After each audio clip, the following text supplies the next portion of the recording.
they drive it far, could go over the wall. But we're all set here in what is a packed Joanne Graff Field at the Seminole Softball Complex.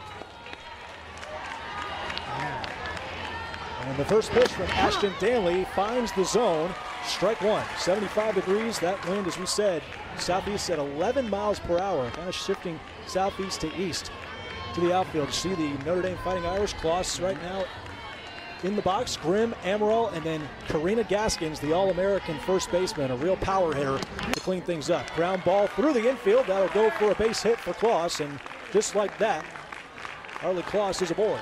We just spoke about what a great job Kloss does on leading this team, already leading with a hit on first base right now, so does a great job. She does a little bit of both. She's a slapper and also a hitter, so right there you see it was a nice little chopper up the middle.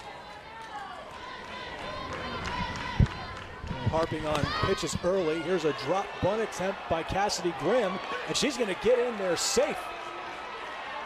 Perfectly placed in the infield. A lot of Seminoles surrounding that ball, so the Irish coming out very aggressive and already testing the catching duties of Maddie Fry. That's exactly what I was going to say. Grimm testing to see if Maddie Fry is able to get out of here quick enough and get that throw.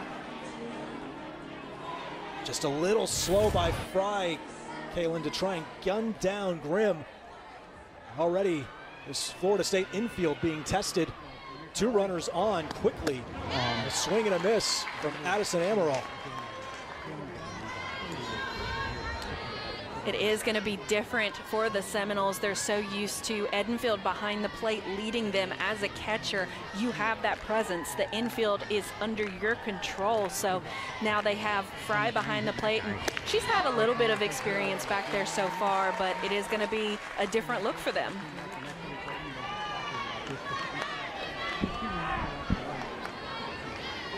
And we're all from Salinas, California. A lot of Californians on this Notre Dame Fighting Irish roster. But it's been a great freshman season for Adderall. Check swings does not go outside the zone. 1-2.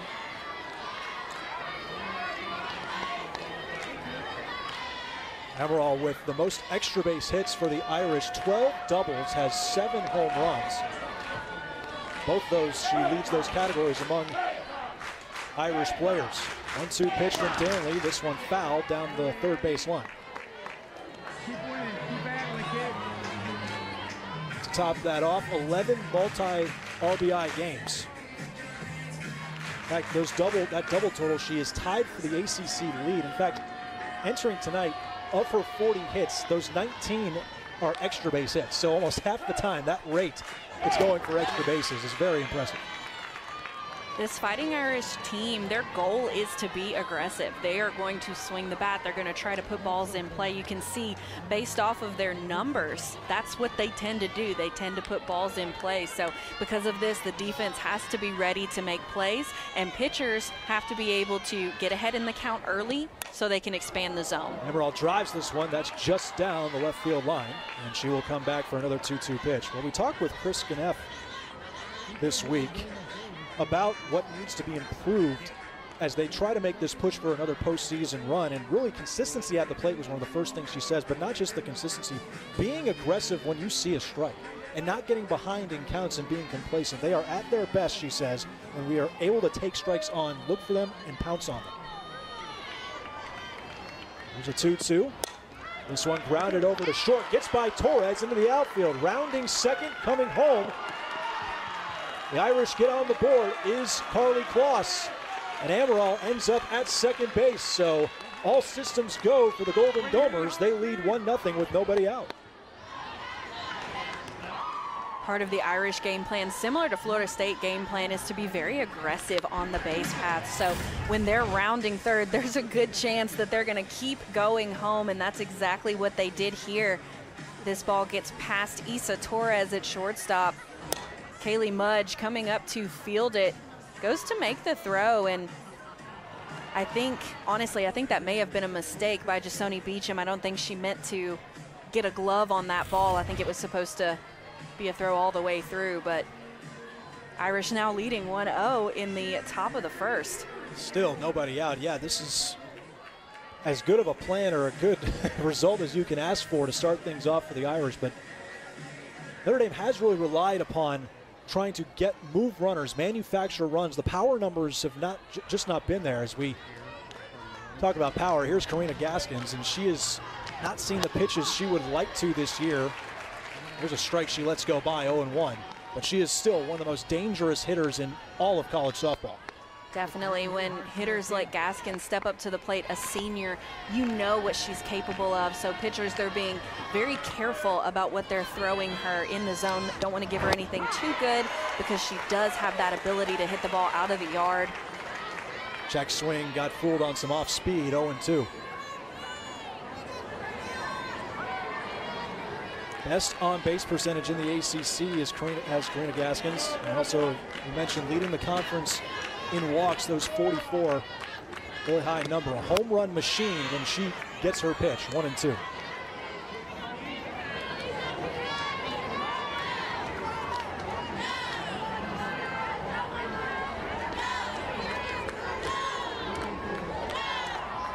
Only faced with a lot of adversity here early on. 2 runners in scoring position, one's already come across the plate. Pitch outside, going over the chalk.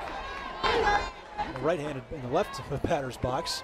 2-2. It was a nice changeup by Ashton Danley. Maybe just a little too far off or a little too low, but definitely not a bad miss.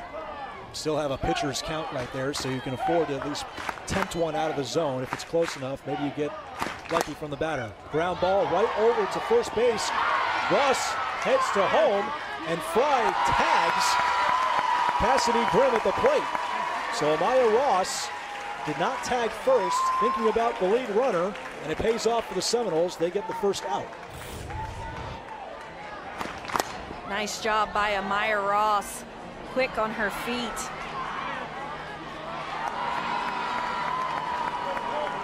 And I think I'll tell you what, that looked close. It was close enough, without a doubt, to change the call. We'll see what Jim Cooper ends up saying.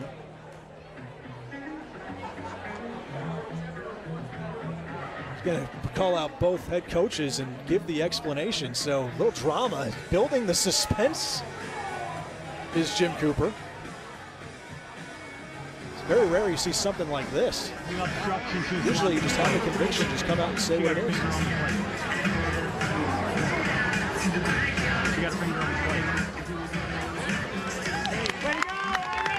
Coach Gumpf gave the signal going back to the dugout that it's safe.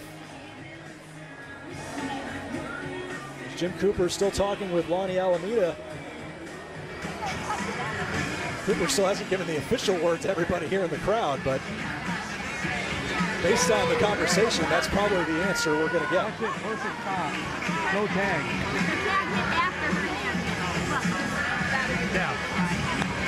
We can kind of actually hear on audio here, Kaylin, that Jim Cooper says there was no tag initially. And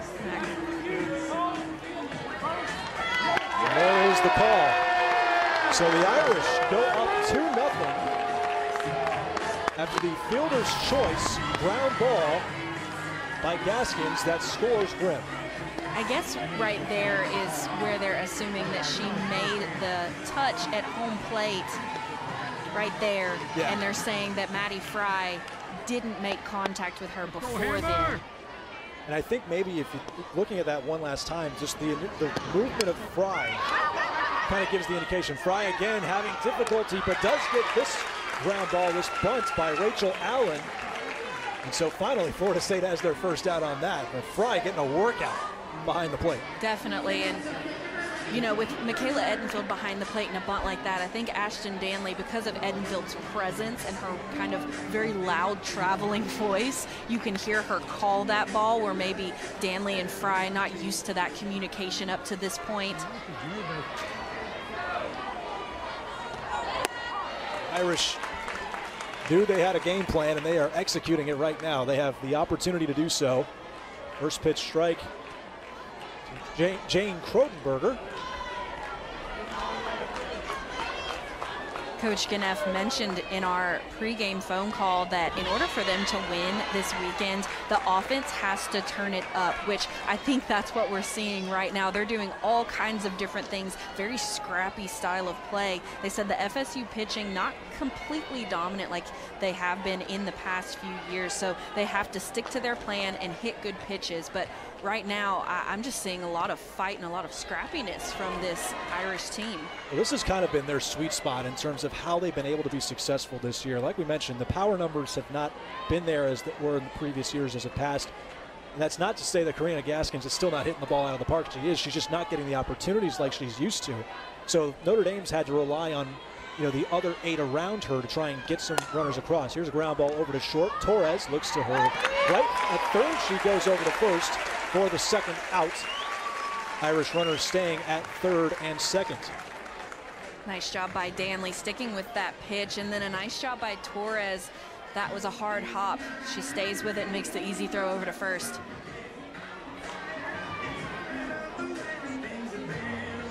Take a look at Ashton Danley's scouting report here, Kaylin. Fairly high velocity and working on that drop and change mix.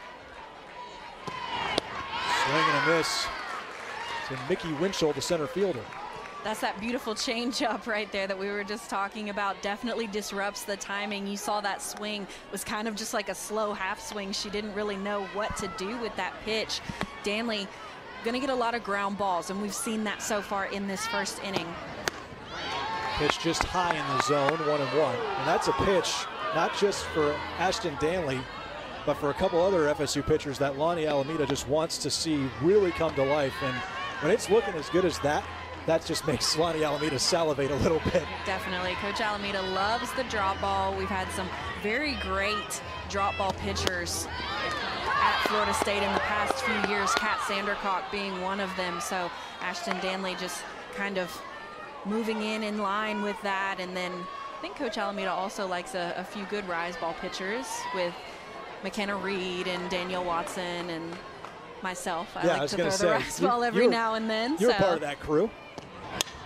This one popped on the infield, and Danley is underneath it and ends the top of the first for the Irish. However, Notre Dame comes away with, that was the big question with Edenfield out, who is going to occupy that 4 spot, 5 spot, and Janai Kerr will be at the dish for that position. But starting things off is Kaylee Mudge, one of the most reliable leadoff hitters in all of college softball. Pitch outside by Shannon Becker, who gets the start for the Irish, making her 8th start of the season.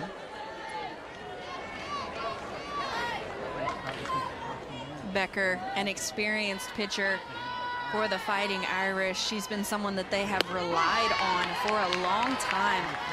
She's gained a lot of confidence throughout her years in the circle for the Irish. She hits her spots really, really well. So they look to her to make a difference and pitch against one of the most powerful lineups right now in the ACC. How about that off-speed pitch to find the zone 3-1? And that's when you know that you have a good changeup, is when you can throw it 3-0 and have confidence that it's going to be a strike. I thought for a second we were actually living in slow motion based on how that one came across. Mudge gets a hold of this one to deep center field, going back and off the wall. Winchell can't get it. Mudge is rounding second. She's going to head to third, standing up. And the ball finally reaches back into the infield. So what a start for Florida State off that 2-run first inning for the Irish. I am so obsessed right now with this crowd. I don't know if you were able to hear it, but I mean, this crowd went absolutely wild when Kaylee Mudge made contact with that ball. The screams and the cheers, people got on their feet. I just got chills from it. What a drive that was, sitting back on that pitch and almost getting it over the wall for a round tripper. But a leadoff triple for the Seminoles here in the bottom of the first. Jason Beecham now at the plate, takes the first pitch low and inside. Now this is a hitter that you have to be extra careful around. Jason Beecham has all the potential in the world to change the game with one swing of the bat. This one lined over the head of Ann Holloway, and Mudge will score. And just like that, Florida State gets on the board, cuts the lead in half to 2-1 on the RBI single from Beecham.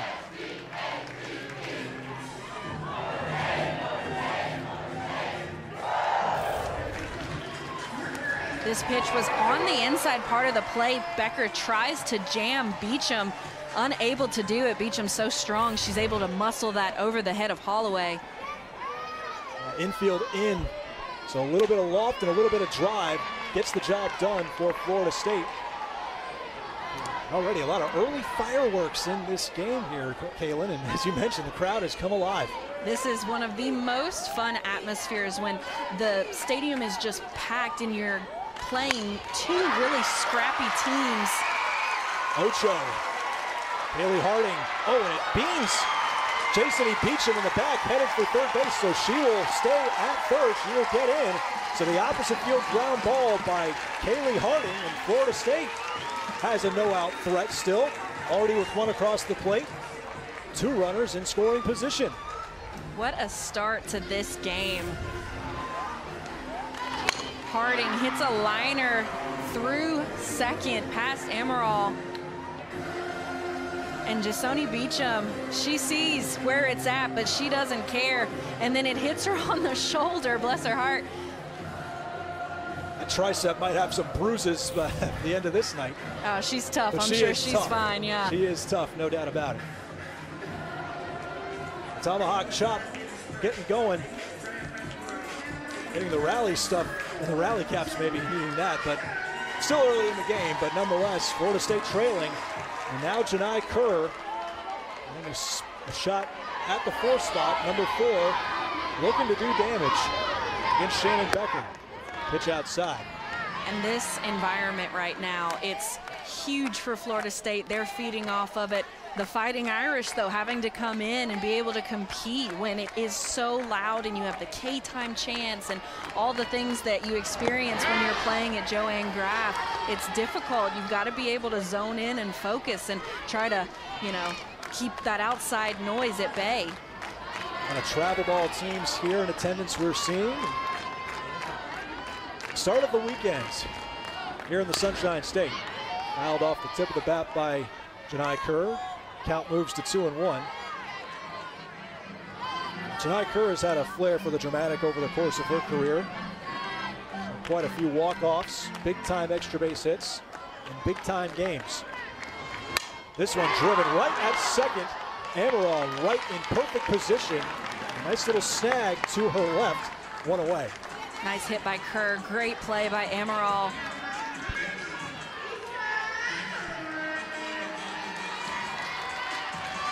That freshman staying strong, mentally sharp. Which Knapp called Amaral the most coachable player she's ever had the chance to coach. That's saying something for someone who's been in the position she's been in for 23 years alongside head coach Deanna Gumpf. That's right, Trevor, especially as someone, you know, so young as Amaral, being able to come in and just right away be fully committed, and that's what you have to be coachable. You have to be fully committed. You have to be all into whatever the coach is telling you to do, to change, and that's hard when you've been hitting a certain way or playing a certain way your entire life, and then you come into college and they're like, hey, we're going to change this, and you've got to be like, okay, I'm ready. Torres lines one left of the left field line, so foul. 2-1. We've seen obviously great freshman performances, as you see here at the plate for Florida State. Issa Torres has had 2 walk-offs already this season for the Noles. Jason Beecham leading all D1 freshmen in batting average. One of the top ones in the ACC alone of all players. And you mentioned the likes of Amaral.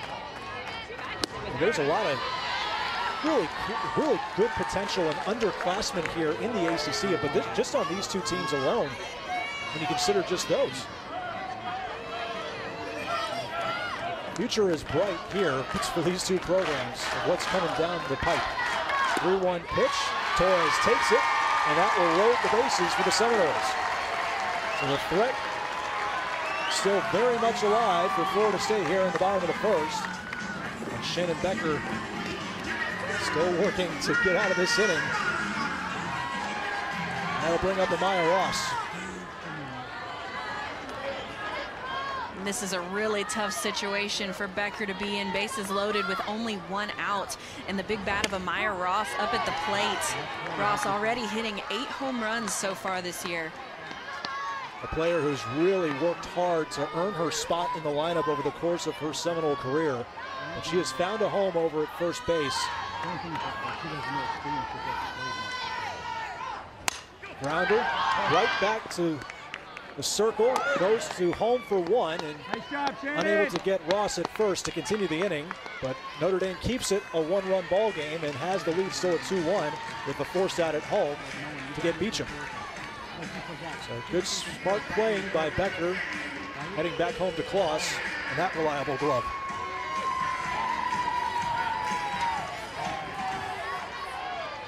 So Katie Dack now steps up. Off speed, high in the zone, 1-0. Let's talk maybe Katie Dack might get some time at catcher with Michaela Edenfield out. Only time will tell how Lonnie Almeida wants to play that for the rest of the regular season. There's a strike, 1-1. Dack certainly a threat at the plate, doesn't have the numbers, and trying to find her way into this lineup a lot more often, but here's an opportunity for her over the remainder of the regular season by chance. Grounder over to second base. Amaril's there to glove it and heads to first to retire the Seminoles in the first. Bulls get 1 back. What's to coaching, all young coaches looking into what it's like to be successful at the highest level. In fact, the all-time winningest coach in Notre Dame history. You want to talk about the lore, the history of Notre Dame athletics. When you talk about their football program alone, baseball, that is a storied school. That is a storied program. Tons of storied programs forever. As Devin Flaherty unable to handle that ground ball, shot off the bat of Anna Holloway. So a rare infield mistake by number 9 as the Irish with their first base runner here in the second. Very uncharacteristic from Flaherty. Usually she is on top of it defensively. This ball takes a little bit of a weird hop and just skips right over Flaherty's glove.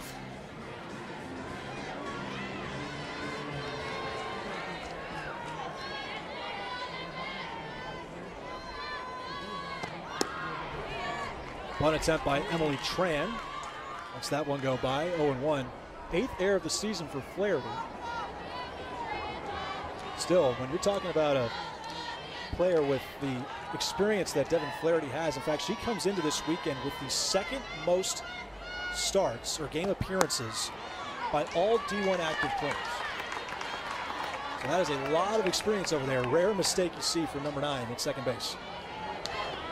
Definitely, but with that experience comes a great mental game. Flaherty, she's been there, she's done that, so she knows how to be able to flush mistakes like that and move forward.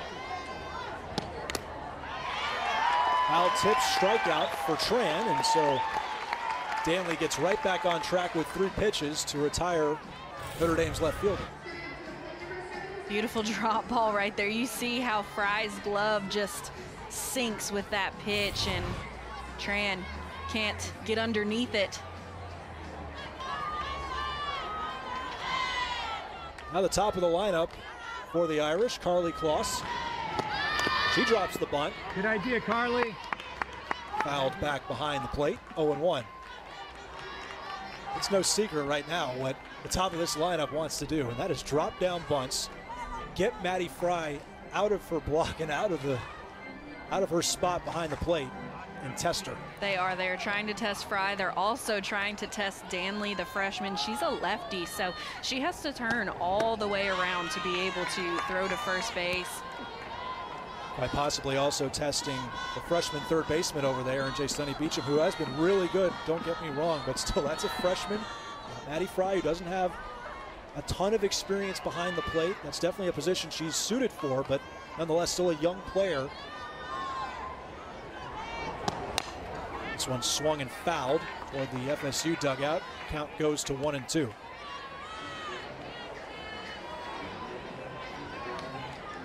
Kloss is considered the mom of this Notre Dame roster.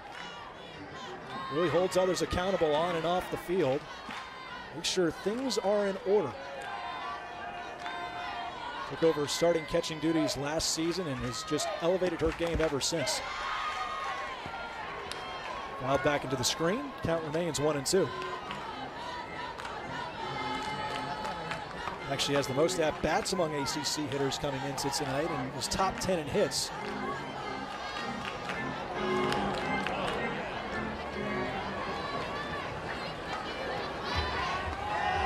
Notre Dame decked out in all whites tonight. Florida State in the alternate garnet jerseys. There's a strikeout to Kloss. That's a big punch out for Ashton Danley.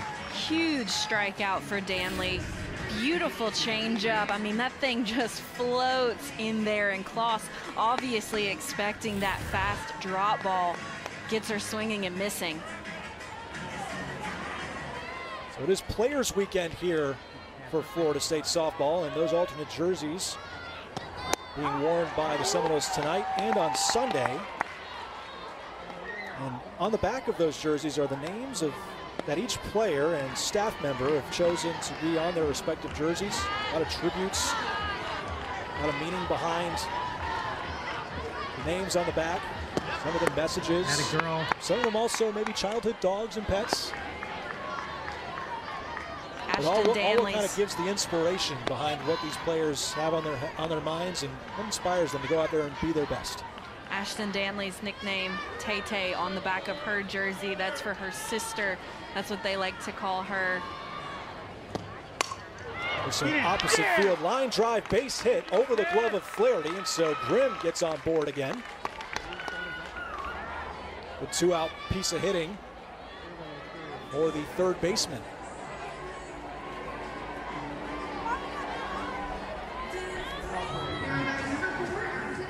Danley's sister, I mean, I don't know if that's going to be confusing to a certain pop superstar, but with the Tay-Tay reference, but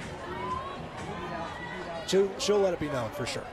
Definitely. Usually Taylor and Ashton's dad, Michael, are sitting up above the bullpen. A ground ball to Issa Torres. Amaral is retired on the ground ball to the shortstop for Florida State. And just secured her 900th career victory as a head coach last weekend up in Louisville. As well as not too long ago being inducted into the Hall of Fame.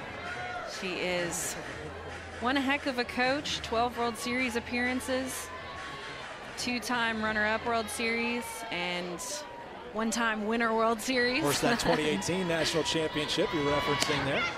Pitch inside from Becker, 1-1.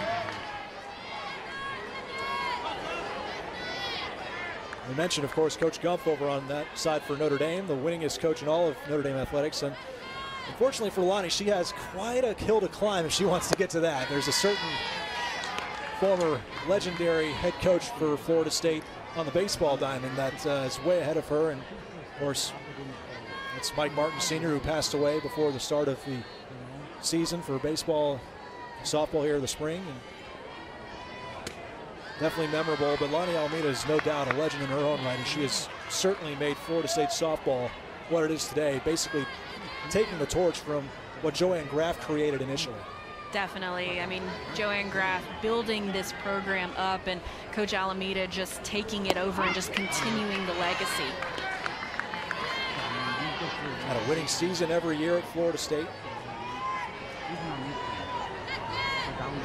There's the scoreboard. Joanne Graff Field letting it known.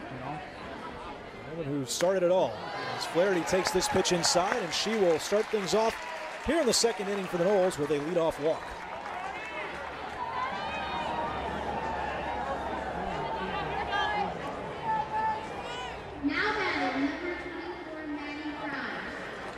Becker trying to find those spots once again. As you mentioned, Kaylin, coaching staff really likes what she's able to do in locating and hitting her spots the best that they have on staff, but just can't allow those free bases for Florida State. Here's a drop bunt attempt by Fry. She's going to head to first. She is out, but does her job in advancing Flaherty. Excellent job by Cassidy Grimm over at third base, charging that ball to get the first out. Fantastic bunt. I mean, just drops this right in front of the plate. does her job and advances Flaherty. Florida State down by 1, so now Flaherty in scoring position. Flaherty got to be a little careful there. Notre Dame turned that really well on the infield. Back to the top of the lineup for Kaylee Mudge, who's wearing number 33 this evening.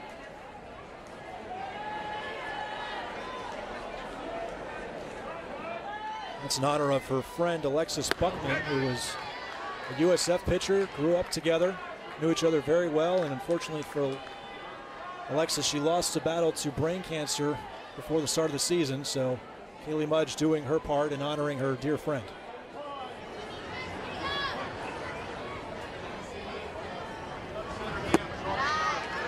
And a pitch outside, this one 3-0, and Becker not able to hit her spots right now, and see wearing the number 33, very heartfelt by Kaylee Mudge. She does her well with this at-bat, drawing a 4-pitch walk. Like we previously said, Becker normally does a fantastic job of hitting her spots, getting ahead in the count. That's something that the coaching staff really loves about her game. She hits her spots so well, and normally she's the one in control when she's out there. That's what they said. She goes out there, she has confidence. The defense feel confident playing behind her, but right now struggling just a little bit to find the zone. Now 2 runners on for Jasoni Beecham. Yeah, and you see the breakdown, more balls than strikes. 19 balls and now the 16th strike. So she gets ahead here of Jasoni Beecham, 0-1. Yeah, capable of throwing up and down, has a really solid changeup. So fouled by Beecham, back to the screen, 0-2. Yes, gained confidence throughout the years, has grown and now owned who she is. And she started out as a pitcher who was just excited to get out there to pitch, and now she's come to the point and reached that moment of wanting to be out there and owning it, being a leader in that locker room and on that staff. Count goes to 1-2.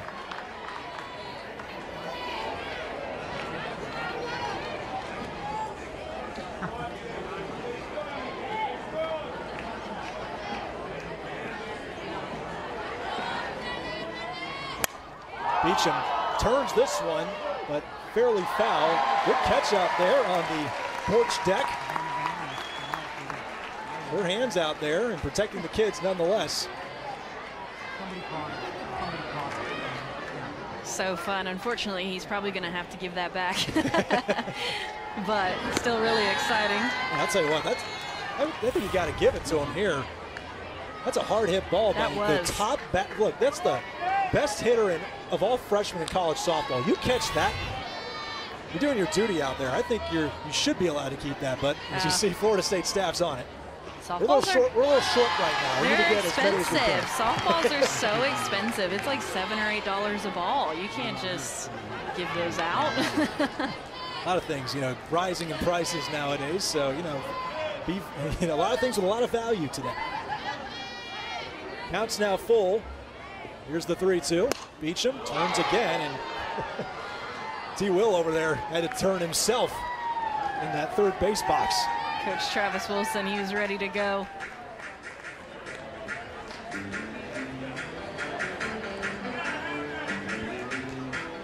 Travis Wilson, one of the best in the game in terms of hitting coaches, and he's wearing an interesting name on the back of his jersey, Papa Nui. That's the name of the organization he played with growing up in New Zealand. Well, the overall good guys here, coaches here at Florida State in general. Really a cool customer. He is. He's also in the Hall of Fame in New Zealand for his time playing men's fast pitch. Came to the U.S., actually switched over to baseball, was in the Atlanta Braves organization for a little bit. That's how he met the other assistant coach for Florida State, Travis Cameron. They were roommates. The 3-2, Beecham pops this one out in the shallow right field, and that is caught in right by Cronenberger. Excellent diving catch, battling the sun. Needed to turn on the jets to come away with that one, 2 down. tough catch here. That just off the ends of the bat. And I don't know if she just maybe like lost her footing there a little bit or what, but great job staying with the ball. I think she overran it just a tad bit, but when you're battling that sun setting as well, it's only going to get worse until that goes beyond the trees here in Tallahassee. So credit to Cronenberger for coming away with it. As long as she gets the catch, that's what matters the most. Doesn't matter how clean it is. Here's Kaylee Harding. That pitch finds the outside part of the plate, 1-1.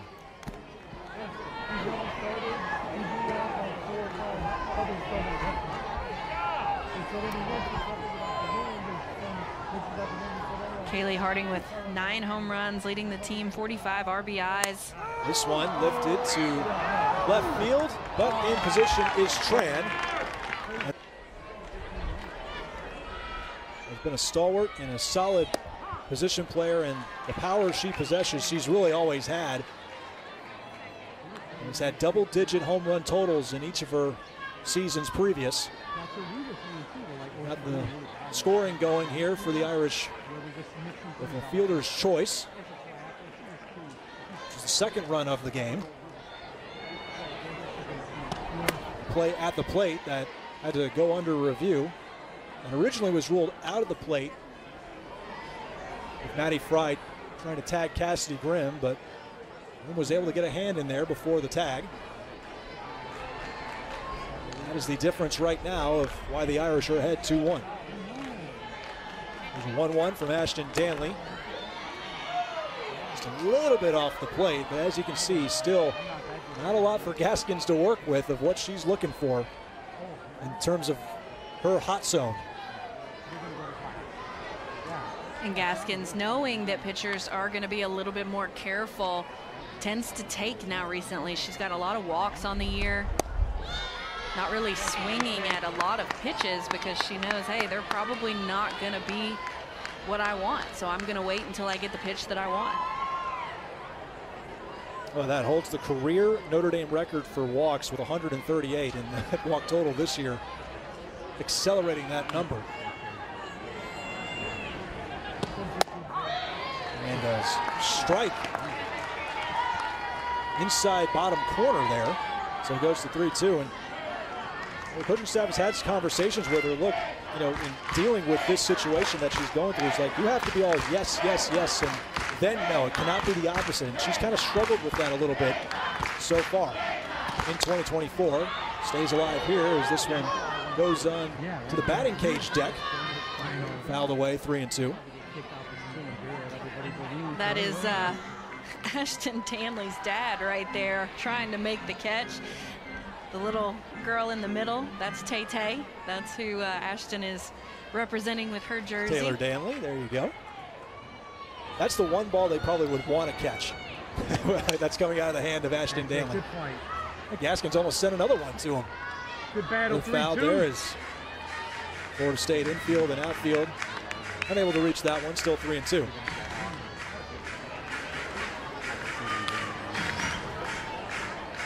Good chuckles over there from Dad.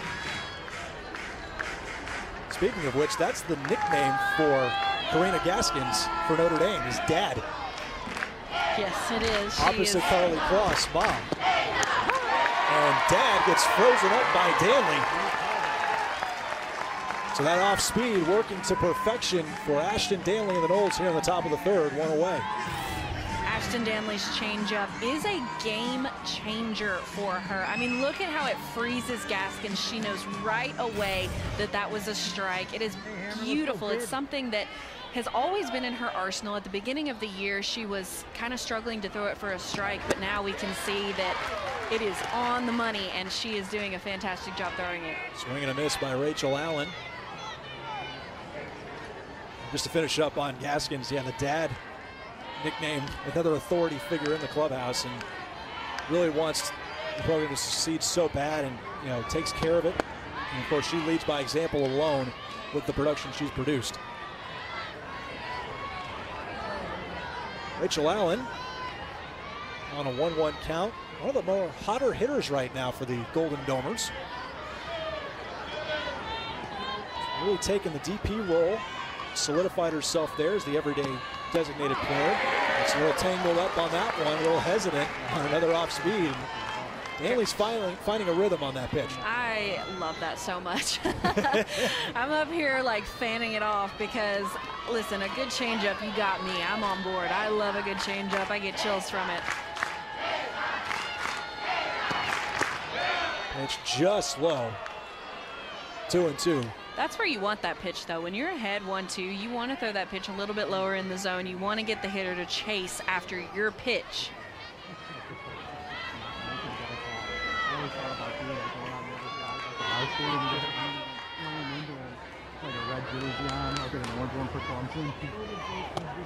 Ground ball over to short. Torres bounces off her glove, stays with it, but is not going to be able to track down Allen. So a couple more troubles here for FSU in the infield. And Allen's aboard for Notre Dame. Really hard shot here, Kayla. Yeah, it takes a hard hop off the glove and rolls up the shoulder of Torres. She does a really great job of staying with it, but unfortunately for her, she's not able to make the play. Allen, way to run it out. Now safe at first, and she will have a pinch runner. I was going to say, hustling down, finishing the play.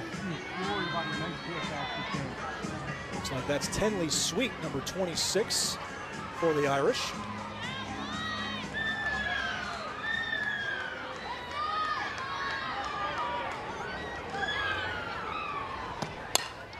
Bouncer over to second. Flaherty steps on the bag at second for one. And will not get Cronenberger. So force out on the fielder's choice. 2 away here in the top of the third. Flaherty wanting the sure thing. A little too tight maybe perhaps, or a little too close for comfort perhaps on that one to send to Torres. So taking the safe route. Mickey Winchell, center fielder, looking for a slap, but out of the reach. 0-1. Another slow pitch from Danley. What makes that pitch so effective for her is not just the change of speed, it's the direction of the ball. So Danley gets a little bit more underneath her change, so you're going to see it moving up versus that drop ball which goes down. So you're getting a little bit of that up-down vertical break. And off speed continues at 48 miles per hour, 0-2. That confidence is growing. You can definitely tell with Ashton Danley on those off-speed pitches. I think just in general, the more times she's out there in the circle, the more I see her getting better and better and just really starting to feel herself. And usually, you know, freshmen, they get a little bit more of a leeway. Usually there's other pitchers who are able to come in and kind of take over for her if she gets in a tough spot. But this year, Coach Alameda needed her. She needed her to be able to go right in. She's kind of thrown into the fire a little bit, and she has done phenomenal so far. Another Seminoles here on Players Weekend. So fun that Florida State allows their players to do something like this, express themselves, who they're thankful for, what they love. You know, honor people. When I was here, my jersey was for Taylor Dawkins, one of my really good friends who I played travel ball with, who was diagnosed with a rare form of liver cancer, fibrolamellar. So I was able to honor her. She's still fighting that cancer. She's so strong, strongest person I know. She played for a little bit at Cal State Fullerton and was National Gatorade Pitcher of the Year. So she is a true inspiration. Her grounder over to second base. Amaral getting some healthy amount of work over there at the number 4 spot. And number 4 turns it over to first to retire number 4. A lot of 4s in that one. Had to work in. First out here in the bottom of the third. And, you know, Janai Kerr, as you saw, kind of taking a page out of your playbook, you know, honoring her Spanish teacher. This is Miss O'Donnell. She was diagnosed with breast cancer.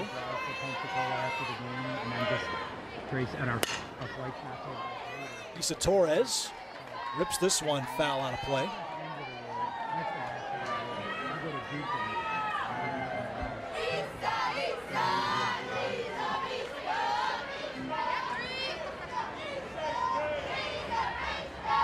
Torres, ground ball over to short, and Holloway able to gun down Torres. A lot of speed coming out of number 3. Quickly, 2 outs here for Shannon Becker and the Irish. Torres gets jammed up on that pitch.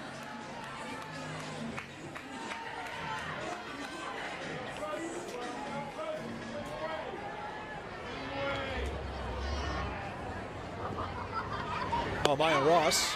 Atta girl, Shannon. It's an off-speeder for you. 1-1. Talked about how critical this time of the year, of course, is. We're about a month away from the end of the regular season. With strike 0-2 to Ross. The Irish need to really start winning some of these ACC series, these conference series here, to have a realistic chance of continuing this postseason streak. 7-8 right now in the conference. Probably not going to get the job done, as Ross with an opposite field ground ball that gets through the infield. And so Ross is aboard for the first time. This pitch on the outside part of the plate, and Ross able to get on top of it and hit a ground ball chopper. Gets on first. I'm super excited about this matchup. This is what I've been waiting for. This whole game is the matchup between Klaus and Ross. Ross is going to test it early. Klaus throws it down and gets underneath the tag of Holloway. You ask and you shall receive, Miss Kaylin Arnold. That's what I wanted to see. I wanted to throw on every single time. They said that what they wanted to see from their players, though, was to make sure that they were covering the bases, that they were there. And the ruling is upheld. So Ross will get in with her 23rd stolen base. That ties Ritter atop the ACC. Again, it was oh so close. But Jim Cooper saying that those cleats did touch second base before the glove touches the quad. So Ross now in scoring position. Florida State still trying to tie this game up. It has been 2-1 ever since the first. First pitch strike to Katie Dack. Not with 7, 8, 9. With 2 outs and 7, 8, 9.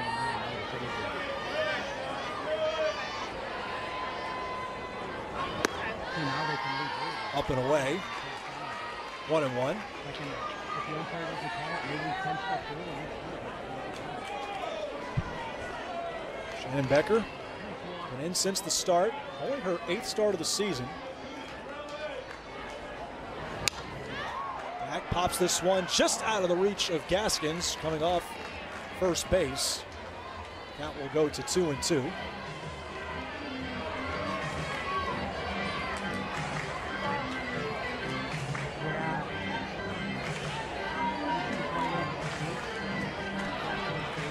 Seminoles have been struggling today with runners in scoring position a bit, 1 for 6.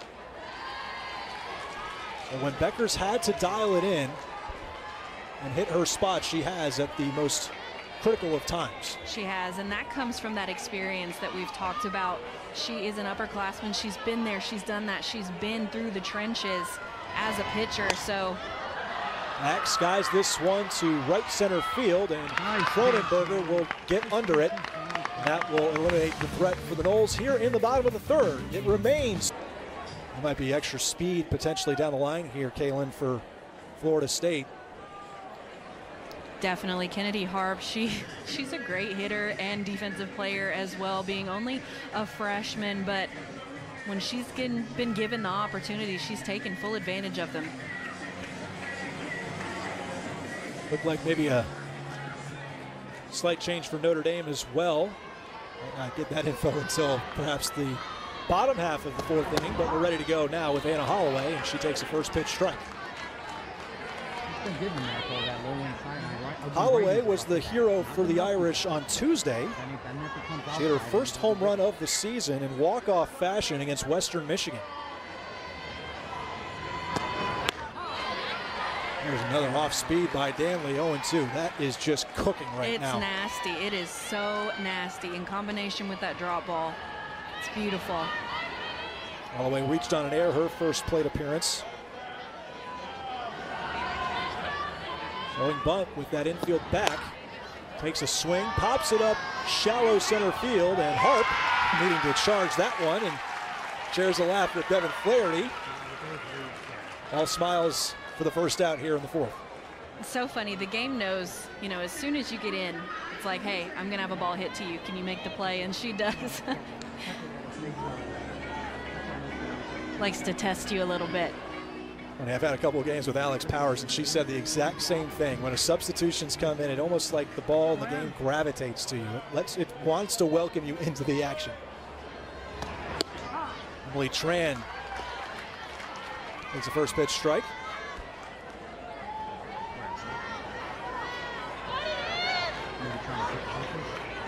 Trying to pick what the pitcher like so she can see a grip. Really considered one of the unsung heroes is Emily Tran by this Notre Dame coaching staff. Swing and a miss. Really turned things on this season. Really keeps the calm of this Irish team. Knows how to lower the emotions sometimes when things can get out of hand. She can bring the calm, but at the same time, she can also raise the level of competitiveness. So she does a good job of bringing a little bit of both sides to the table. Hitting 369 entering the game. That's tops on this Irish team. And she's in the 9 spot. So if you can get her going as your 9 hitter. Chopped right to Daly. Easy pitch and catch over to Amaya Ross for out number 2. So after a very active first inning, Kaylin, it's been quieted down. And you know, for you as a former pitcher, seeing Maddie Fry here, her first real game starting at that catcher position. Of course, we talked about Michaela Edenfield being out. It seems like over the course of this game, it's really calmed down. She and Ashton are really working well together. When you're going in as a pitcher, maybe with a new catcher or just a catcher, maybe with not the requisite experience or experience you like, how critical is that to establish that early on in your first game starting when an injury like that happens? It's huge, and something that the Florida State coaching staff does is they have the catchers consistently rotating in the bullpen so that you do get that experience with each pitcher and you learn their tendencies and you learn their personalities. So this isn't the first time that Maddie Fry has been in this situation with Ashton Danley. She knows her tendencies and what she likes to throw, and so they have that kind of relationship already built. But it is a big deal when you're used to seeing Michaela Edenfield behind the plate and what you're getting from her. So it does change it a little bit, but it's not like it's a brand new concept for them. Obviously in the locker room, out on the practice field, in those batting cages, in the bullpens. But obviously when you see Edenfield, take a look at her right there, chatting with Kaylee Harding. 38 starts this season versus the one for Maddie Fry. You have to establish that really early on. And obviously that's been a focal point for Florida State this week in practice. As Carly Kloss looked for a bunt, but comes in for a strike, 3-1. But, I mean, one of the reasons why they have the catchers in those situations in practice and the bullpens and all of that is in case of an injury, in case something like this happens. And this isn't the first time that something like this has happened for this Florida State team. The same thing happened with Anna Shellnut. She was thrown into a catching situation early when Sid Broderick broke her finger. So the Florida State team and coaching staff, this isn't something that they haven't experienced before. They know how to navigate these waters. How about that? History repeating itself with a broken finger for your catcher. That's pretty crazy in and of its own right. Another foul here by Kloss. 3-2. Edenfield not ruled out for the season yet. Certainly you would think they would hope to have number 51 back in time for the NCAA tournament. Probably that's the best case scenario. Give that finger a time to heal. Such a hard thing to experience. Ground ball over to Flaherty, and it's as effective with runners in scoring position. Coach Ganev for Notre Dame said that the defense feels so confident behind Becker because they know what her pitches are going to do because of her consistency. So when she throws a specific pitch, they have a good idea of where it's going to go. And you can see that without any strikeouts, they've still been able to keep this Florida State team from scoring more than one run. Here's Coach Chris Kneff, who is one of the best catchers in Notre Dame softball history. A very storied career. I absolutely loved talking to her. She was so passionate about Notre Dame softball and so passionate about these girls. You could tell that she truly cared about them as people outside of just softball. She wants success for them. She wants happiness for them. And I love talking with her about her team. 23 seasons, all of them beside Deanna Gumpf. But this is the second year she has the associate head coaching title. Stepped in nicely for the Irish on Tuesday. With Coach Gumpf away, who had to attend a family matter, and we send our condolences to the Gumpf family. Lost a family member. This one fouled by Flaherty, hot shot. Be careful out there, fans. Kind of a few woes in the crowd over there, 2-2. Some of the Stars travel ball girls. Close one. Someone's out of breath. Had the light flash before their eyes. We're glad she's okay. And that ball avoided her and her teammates. 2-2. Opposite field. Down the line for a base hit. Flaherty rounds first. She's going to charge in for second. Throw to second. Not in time. Leadoff double for Devin Flaherty. Third double of the season. Just what the doctor ordered for the Seminoles to get a threat going.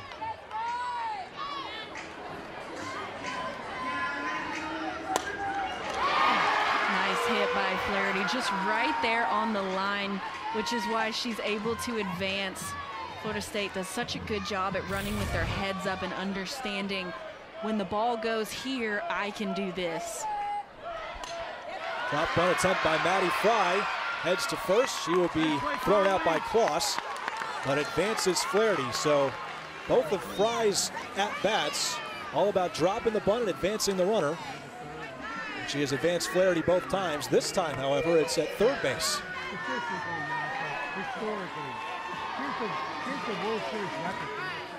That'll bring up top of the order Kaylee Mudge, all reliable.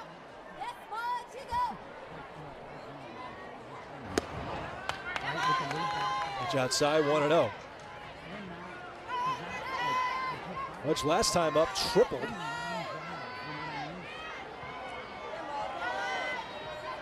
Correction. First at bat, she tripled. She just brings such consistency, and you know, when she steps up to the plate, you pretty much know what you're going to get from her. She's going to get on base at some point. She is so good. She sees the ball so well, and it's because of the work that she's put in, you know, behind the scenes. She is one of the hardest working women. I almost said kids because she's younger than me, but women. She'll always be a kid to you. I know, she's a senior now, so not a little freshman anymore, but she has put in the work. You can tell just by her at-bat routine, takes a deep breath just to focus in on the next pitch. 2-1 from Becker, make it 3-1. So one pitch away from Mudge drawing her second walk. At this rate, Notre Dame might welcome that, however. It creates a double play opportunity if that indeed happens. But a nice changeup by Becker, 3-2. That had some spin on it, though, at the same time. That changeup for Becker has been on the money, as well as Danley. I mean, both of the pitchers have done a great job with their off speeds. It's a nice little flip change. Mudge sits back on this one. That'll fall for a base hit to center field. Flaherty will trot home, and that will tie the ball game. Mudge coming up big with that RBI single, and we have a 2-2 ball game here in the bottom of the fourth.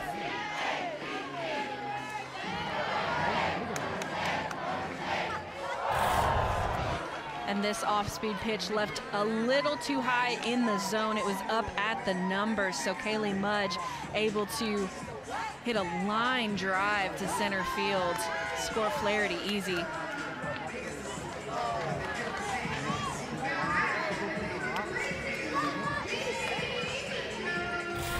Seal of approval from the FSU faithful. Out Autumn Belvi will take over for Mudge as a pinch runner. Seminoles certainly have a lot of speed that's waiting to be that's ready to go off running off the bench. Talked about Maddie Fry. Belvi is certainly one of those players. Autumn Belvi is one of those players that is just so happy to do her role, whatever it is. She never complains, never has anything to say. When she gets in that game, she does her job to the best of her abilities, and she's a really great teammate.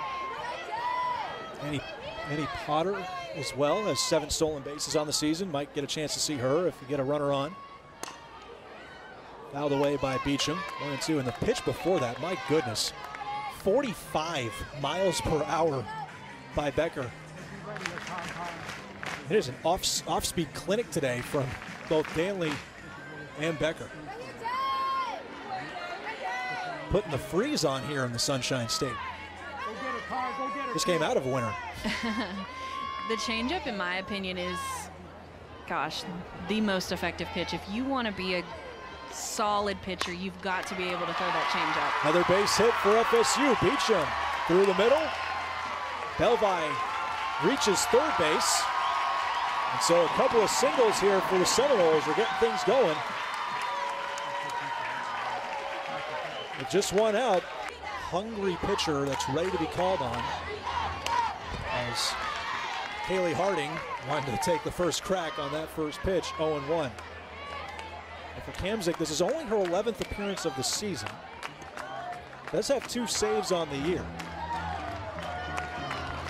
See Harding 1 for 2. And very intriguing indeed, considering the 2 pitchers here that we are seeing here tonight have the least amount of work in Becker and Kamzik on the 2024 season. Pitch low and inside. Alexis Laudenslayer and Michaela Castor have combined for 167 and 2/3 innings pitched. By far the most amount of work by any ACC duo.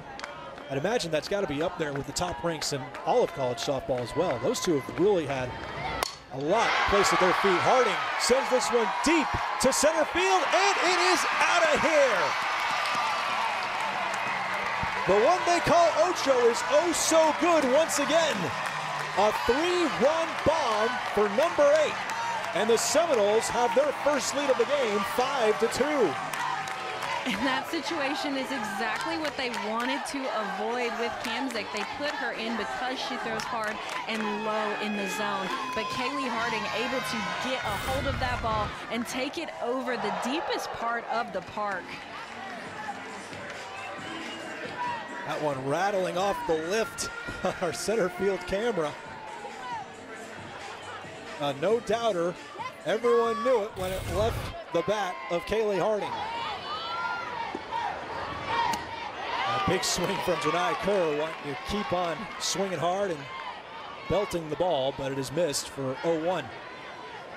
We talked about, with Florida State missing the power bat of Michaela Edenfield, who's going to be supplying those home runs. But Harding has certainly had her fair share of them, and she actually now joins Edenfield for double-digit total in the home run department. That is her 10th of the season. And now she's just one behind number 51. It's a little bit unfair, though. She does surpass her this year. I wouldn't be surprised. Harding has all the potential. That's a hard hit ball on the ground for a base hit. The Noles are just taking whacks and hacks here in the 4th. Seminole bats starting to wake up after they not so much struggled, but definitely left too many runners on base early in the game. Now really turning up the heat. About to say, I mean, that was probably the area where Florida State has got to be scratching their heads a little bit. They had runners on, they were getting walks, advancing runners, but couldn't find a way to finish the job in those previous couple of innings. But every at-bat really thus far has been very productive. Going back to Flaherty, then Maddie Fry advancing her, following Flaherty's leadoff double. And from there it was Mudge getting Flaherty to cross home plate. And Beecham and Harding have taken things from there. As Isa Torres So as the first 2 pitches go by for a couple of balls. Kamzik trying to settle in after a rough start. This one fouled, going back just over the Notre Dame dugout. 2-1.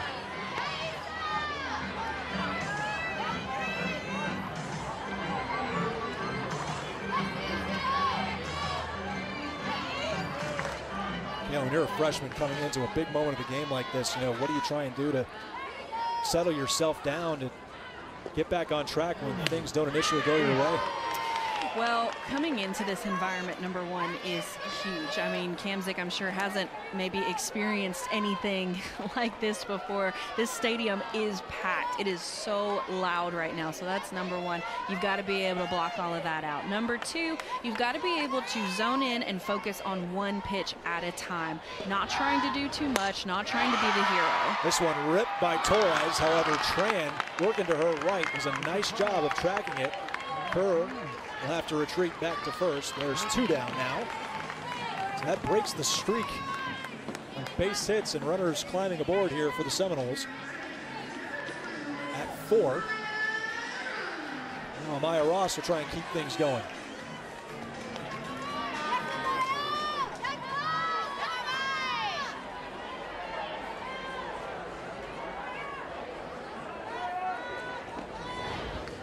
Ross rips it past the glove of Amaral. That'll go shooting, blazing to the wall.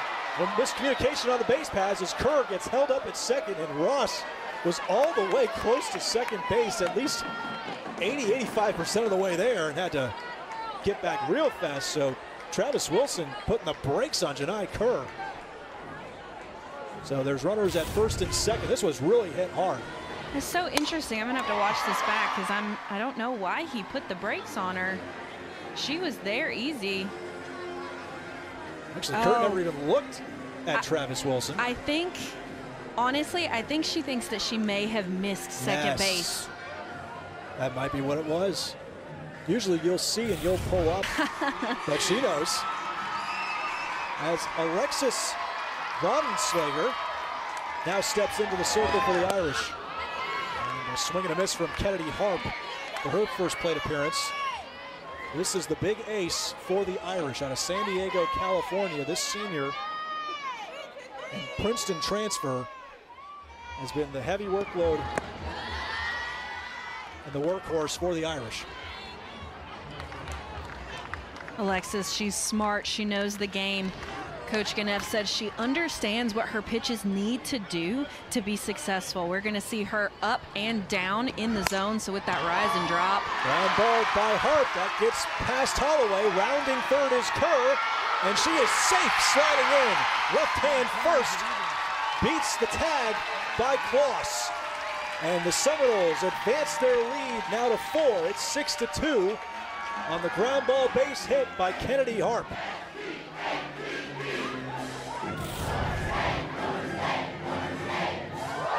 Nice job by Harp. She got on top of that ball, and Kerr turns on the wheels, and that's a close play at home, but I do see she slides in safe.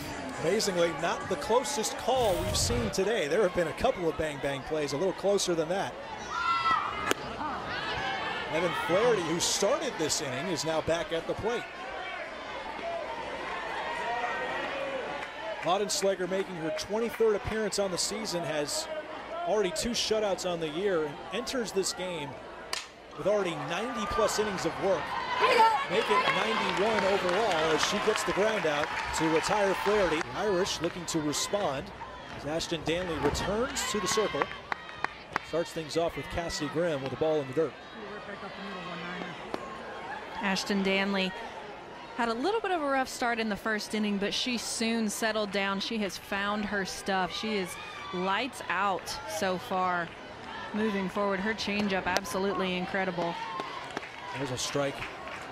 And we talked about this in the last inning, Kaylin, about the dynamic with Maddie Fry behind the plate, taking over now for Michaela Edenfield for really the foreseeable future. But they're definitely getting better as the game's going on. Now they have a lead for the first time in this game, as this one's fouled 1-2. Does that change at all? Do those conversations change, or does a game plan kind of morph or shift a little bit?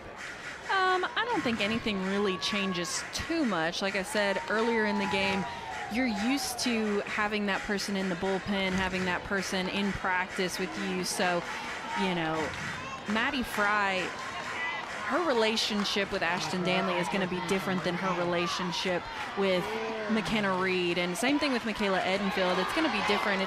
It's going to be whatever works best for that pitcher in that moment. So those conversations, they really don't change too much. You get a little bit of practice in games in the fall, and then also in practice regular season.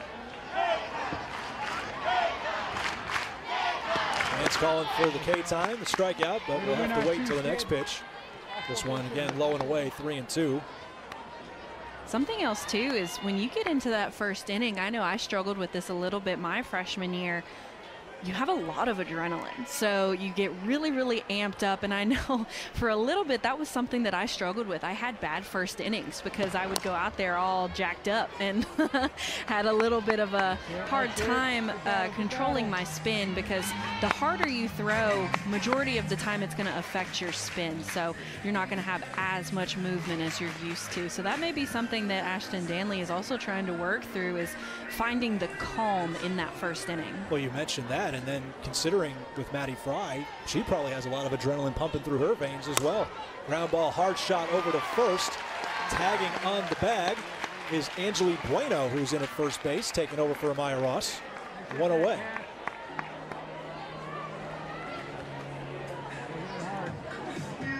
Hard shot by Grimm, but is denied by Bueno. It was a Bueno play by the first baseman. So fun. Ashton Danley and Angeli Bueno actually played travel ball together, so they've been on the same field for a long time now.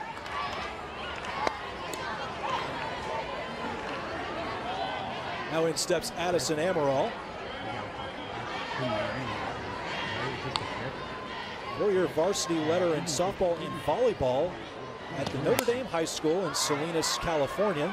She was called for that. This is a nice shot off the wall in right field, and Amaral has another base hit, sliding into second base.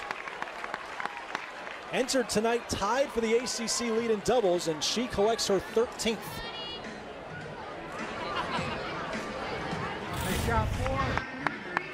This pitch a little elevated, so Amaral able to hit that off the wall, but nice job by Janai Kerr being able to field it cleanly and get the throw in quick. Very smart slide as well by Amaral, getting away from the bag a little bit as Torres was waiting for it, anticipating the tag. All 5 hits for the Irish have come from the 1, 2, and 3 hitters. As Karina Gaskins will look to change that. Swings the first pitch 0-1.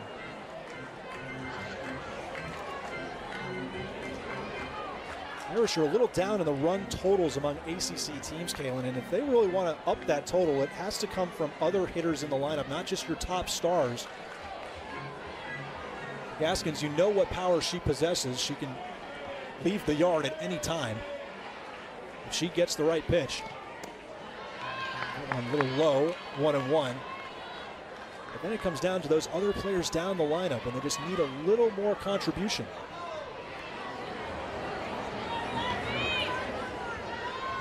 They've seen it from Emily Tran. You know, they've seen it from Anna Holloway just this most recent game on Tuesday. Just need it to be a little more consistent. Coach Ganev said that really, you know, they're not a super powerful hitting team. You have power in Gaskins, but this team wins when they pass the bat, when they're able to, you know, make little things happen over and over again. And we saw that in the first inning. You know, they got a single here, a bunt there, and they were able to score those first 2 runs. So that's what they're going to have to do. That's what they're going to have to turn around and try to change here, is passing the bat. 3-1 now to Gaskins, and there's Chris Ganeff. She works individually with each player on their hitting and their defense. Of course, being a former Irish catcher, a 1999 All Big East catcher. Gaskins draws her 45th walk of the season. So she'll just continue to chalk those up. That puts 2 runners on for the Irish. Neff, not just, you know, the longtime assistant coach, she actually served as the 3rd president on the board of the National Fast Pitch Coaches Association, the NFCA. A lot of responsibilities she's had over the years.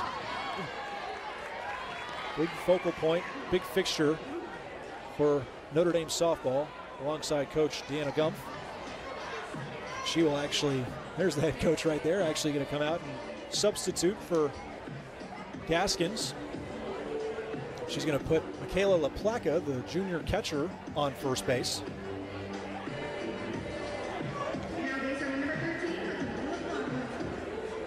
Knowing that the Irish are down by 4 runs, need as much speed as you can get for extra base hits potentially. Saw Amaral did a nice job just finding the gap. If the Irish, I think, Kaylin, can find those gaps a little bit more on just those line drive base hits, that could really do wonders for them. Way out in front is Allen, 1-1. Another off speed by Daly.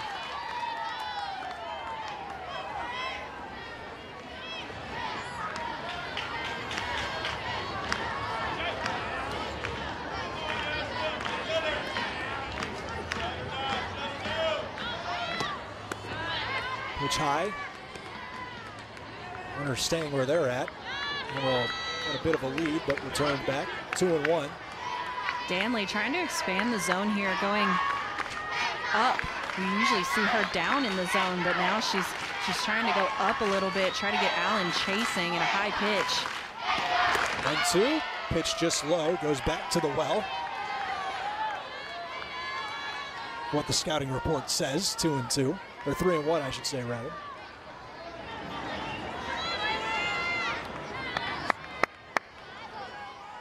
Actually, correction, it is a 2-2 count.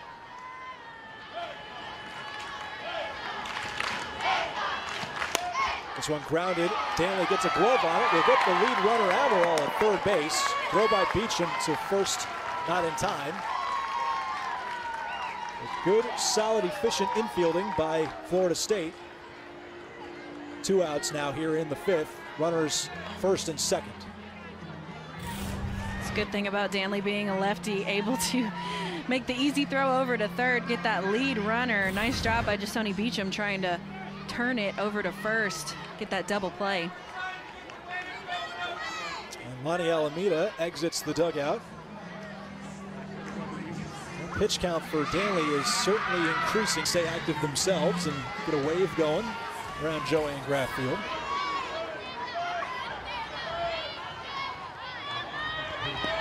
Looked like they were maybe too shy when our cameras were trying to catch it. Danley and Cronenberger ready to set forth and do battle. 1-0. That pitch outside and high.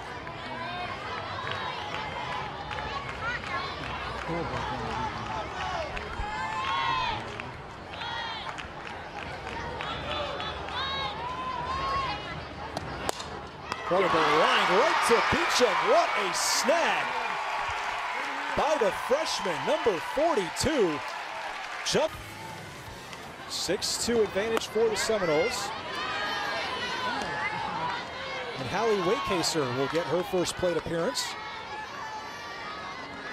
Pinch hitting for Maddie Fry, who started the game at catcher. This one whacked as a fly ball into right field. And that's where Cronenberger settles in and makes the catch for the flyout. One away.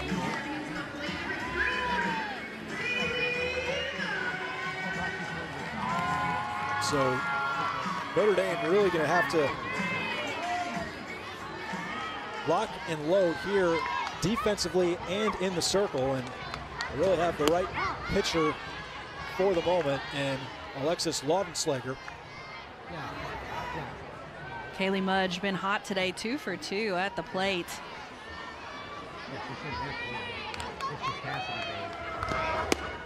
Swing and a miss by Mudge, and quickly behind 0-2. You do not see Mudge get behind 0-2 very often.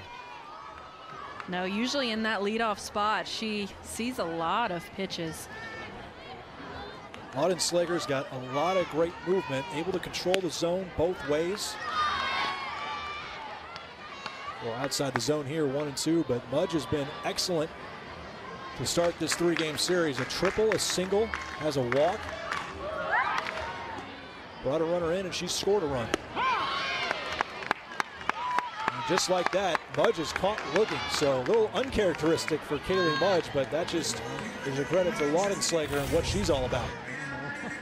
This pitch on the inside part of the plate, I actually think maybe it was supposed to be outside the way that Kloss was set up, unless that was a strategy she was doing. But saw Mudge wince a little bit. It's like, was that really on the stretch?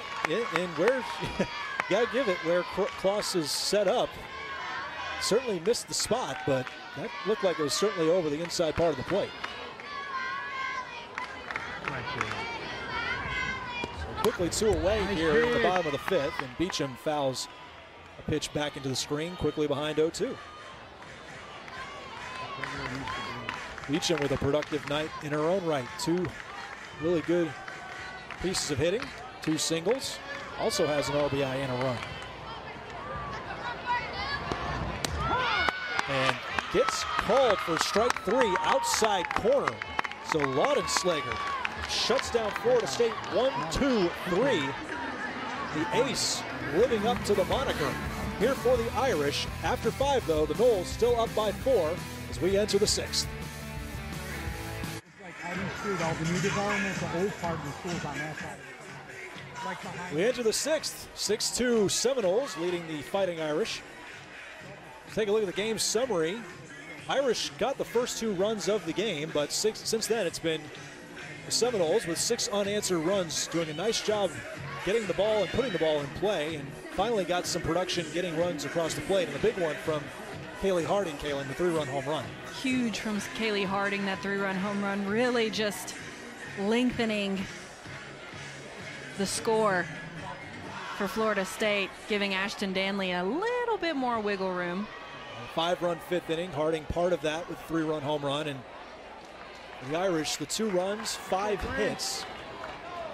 As we mentioned earlier, all 5 of those hits coming from Kloss, Grimm, and Amaral, the 1, 2, and 3 hitters. As you see, Ashton Danley back in the circle to start a 6th inning of work. She's taking on Bryn Bosnansky. Bosnansky grounds this one fair, just inside the bag. Bueno there to tag. They step on the first base. 1 away. Bosnansky pinch hitting for Mickey Winchell out there in center field. That'll bring Anna Holloway back into the batter's box.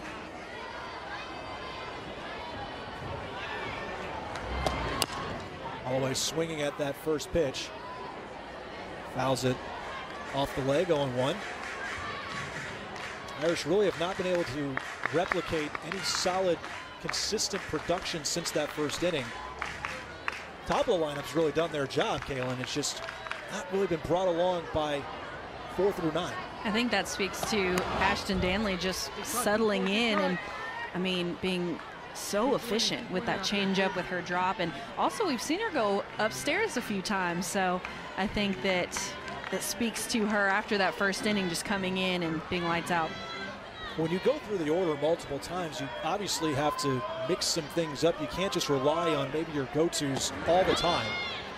I mean, you as a pitcher, I'm assuming you understand that sort of mentality. If you're able to lengthen your start, you know you're going to have to maybe empty everything you have, but try and make the batter guess what's coming next. Definitely, and honestly, usually at this point in the game, that is when you see a change, because you've been through the lineup so many times. But because Ashton Danley has been so efficient up until this point, there you go, going away with another strikeout. I mean, if it ain't broke, don't fix it. She's doing really good, so why take her out? It's Anna Holloway to chase. Never had a chance, did Holloway. And that's one where number 24 certainly would want to have that one back.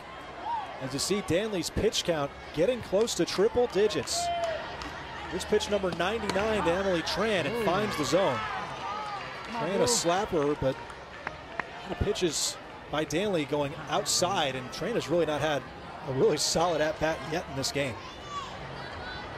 The beautiful thing about being a softball pitcher is that you can have a high pitch count, and it's not ideal, but it's not a huge problem.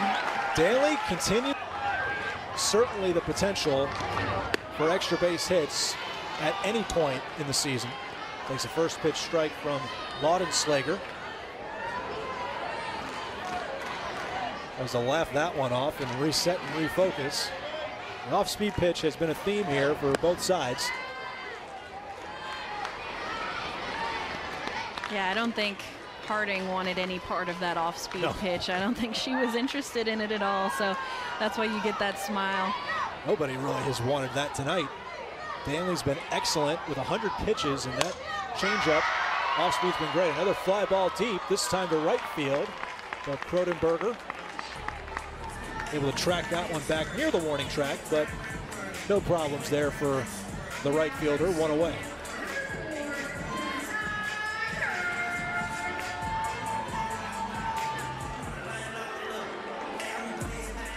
Now Janai Kerr.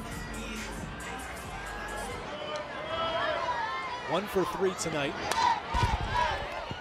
Now back into the screen.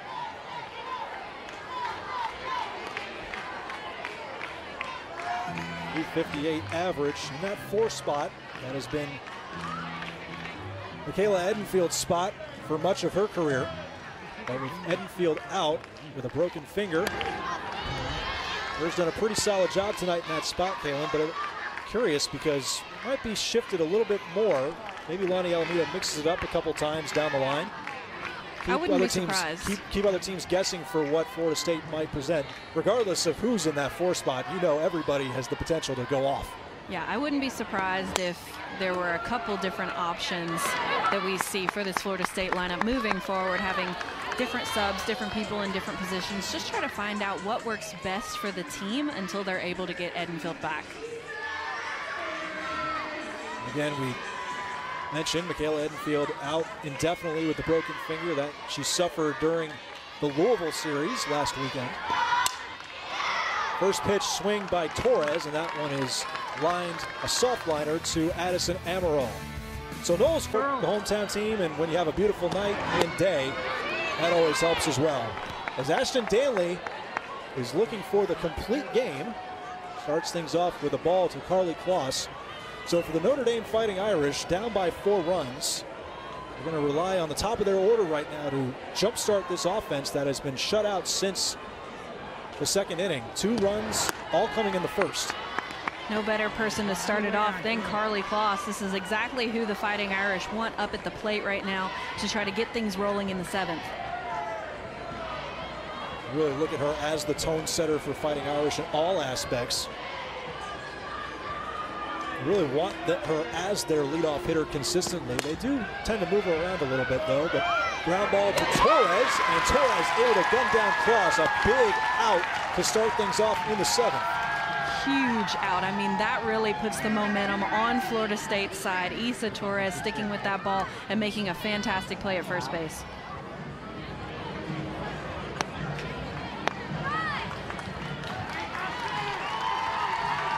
But for Danley, that will be it.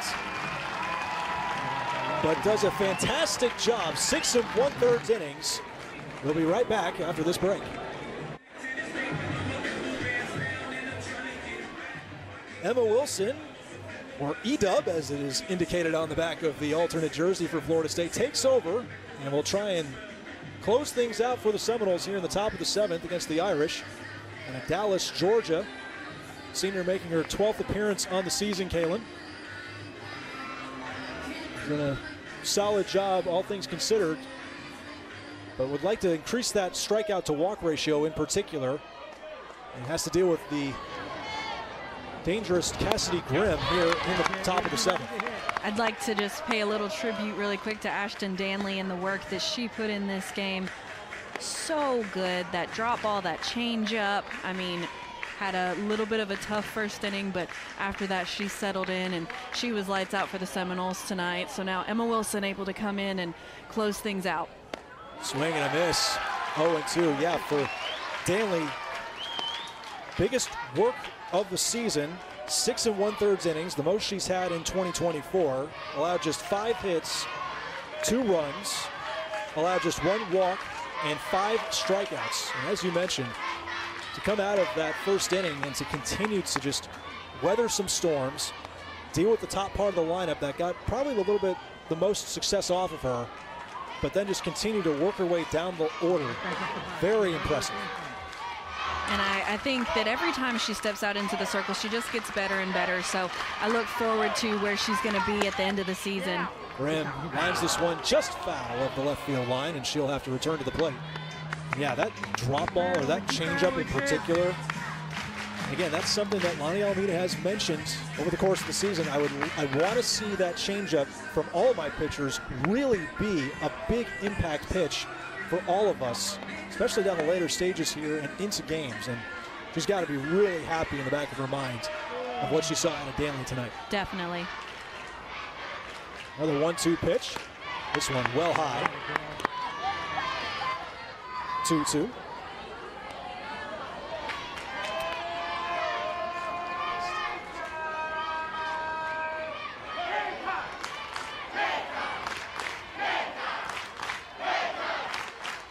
Here's Wilson, 2-2. Another pitch high out of the zone.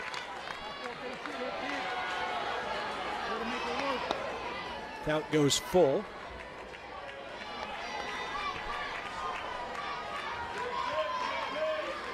Cassidy Grimm, one of the players that has really grown the most from the start of the season up till now, according to Coach Ganef.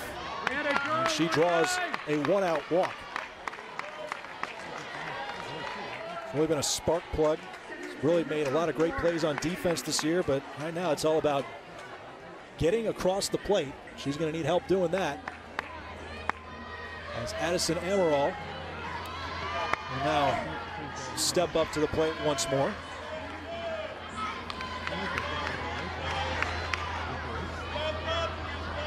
Amaral 2 for 3 on the evening. A great freshman campaign for number 4. Opportunity to continue to develop and gain some confidence. This is a deep staff for the Seminoles. They've trotted out 6 pitchers this year. Wilson, the one with the second to least amount of work. So an opportunity here with a 4-run cushion to try and shut the door. Gets by Amaral on that pitch, 1-1.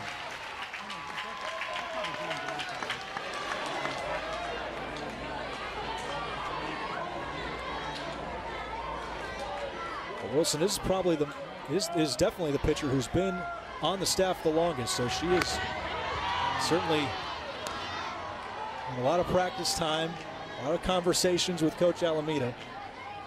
Just all about really putting it all together. Got some experience in the Women's College World Series last year.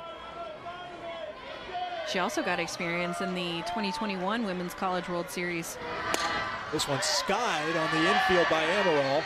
Beecham calling for it, waving off Wilson. And she gets the second out here in the top of the 7th. Good communication there between Beecham and Wilson. Beecham, she came running in hard to get that ball because she was playing deep.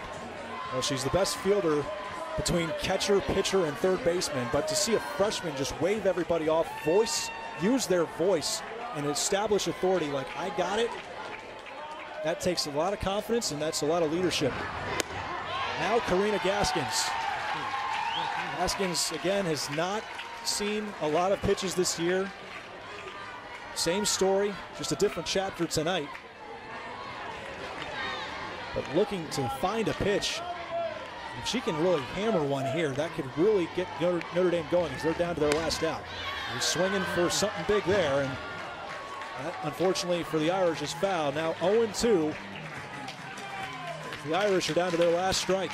Coach Alameda just moved Janai Kerr back towards the warning track just in case, want her playing in no doubles. Everybody playing fairly deep on that FSU defense. 0-2 pitch. High and outside.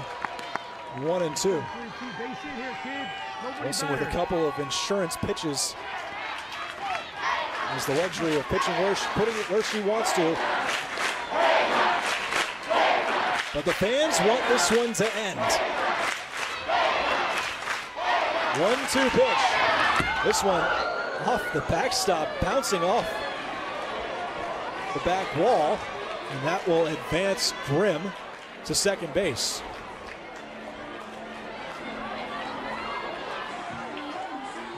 So Maddie Fry was not expecting that one to get that out of reach.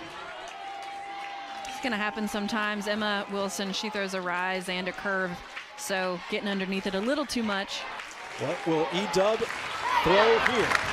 This one tagged by Gaskins, but caught by Mudge, and that will end the game. Florida State takes the first game of this three-game set in a 6-2 finish with 6 unanswered runs after the Irish got out to the early lead. So great piece of work hitting for Florida State to run it back, get the lead. But Kaylin, honestly, if you really look at it, Ashton Danley is really the story here in this game. Ashton Danley.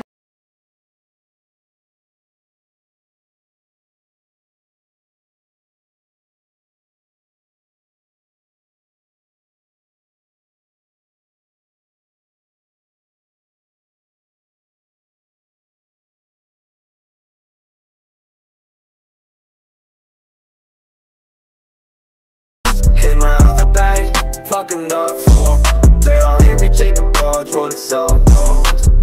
They wanna come and read a call.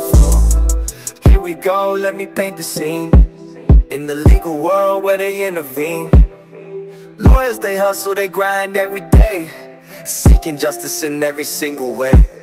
They study hard, yeah they hit the books, mastering the art of legal hooks. From criminal law to civil rights, they're the warriors in legal fights. Lawyers, they're the voice at our press, fighting for justice, they never rest. In the courtroom, they make the stand, defending the rights of every woman and man. Objection, your honor, they shout with pride, as they defend the truth, they won't hide. Cross-examining witnesses, seeking the facts, with determination they always act. From the prosecution to the defense, they navigate the legal sense, building cases brick by brick.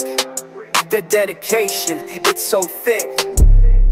Lawyers, they're the voice of our press, fighting for justice, they never rest. In the courtroom, they make the stand, defending the rights of every woman and man. But it's not just about the fame and glory, it's about upholding the law's true story. With integrity and honor they proceed, guided by justice, fueled by the need. So here's to the lawyers, the legal knights, standing up for what's right, shining bright. In the halls of justice, they'll always be defenders of truth, champions you see.